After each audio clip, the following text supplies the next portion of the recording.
కేవలం జగన్మోహన్ రెడ్డి గారు కారు వేసుకెళ్లి గుద్దేశాడు అనేటువంటి భావంతో మీరు ప్రయత్నం చేస్తున్నారు. ఇది దుర్మార్గమని ఈ సందర్భంగా నేను మనవి చేస్తున్నాను. ఇవాళ రకరకాల కథనాలు ఏదో తీసుకొస్తున్నారు, నాకు అర్థం కానటువంటి కథనాలు.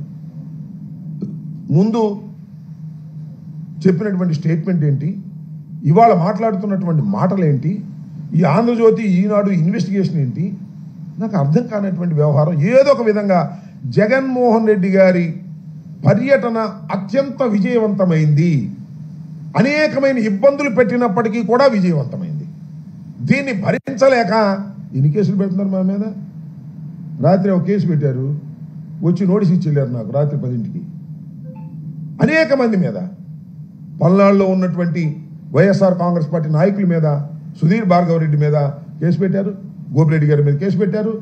ఏదో ఒక విధంగా ఈ పర్యటనలో జరిగినటువంటి విషయాల మీద భూతత్వంలో పెట్టి చూపించి జగన్మోహన్ రెడ్డి గారిని బయటకు రాకుండా కట్టడి చేయాలి అనేటువంటి ప్రయత్నాలు పోలీసు యంత్రాంగం సహాయంతో చేయటం చాలా దురదృష్టకరమని ఈ సందర్భంగా నేను మనవి చేస్తున్నాను.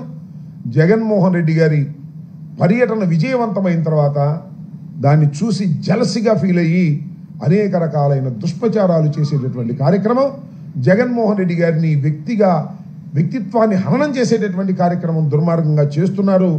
దీన్ని ప్రజలు గమనించాలని మనం చేస్తున్నాం. ఏం చేసినా సరే వెళ్తే ఆయన అంటే బెట్టింగ్లు గట్టి చచ్చిపోయాడని ఆయన మీద పెడతారు. నాకు తెలుసు బాగా రెంటపాళ్ళ గ్రామంలో బెట్టింగ్లు కాదు అది. ఈ రకంగా దుష్ప్రచారం, జగన్మోహన్ రెడ్డి గారి ప్రచారం, జగన్మోహన్ రెడ్డి గారి పర్యటన బ్రహ్మాండంగా ఊహకందని విధంగా జరిగితే దాన్ని భరించలేక ఈ విధమైన నీచమైన తప్పుడు ప్రచారాలు చేయటం చాలా దురదృష్టకరమని ఈ సందర్భంగా నేను మనవి చేస్తున్నాను. ఇట్ ఈస్ ఎన్ యాక్సిడెంట్ జరిగింది, దురదృష్టకరం.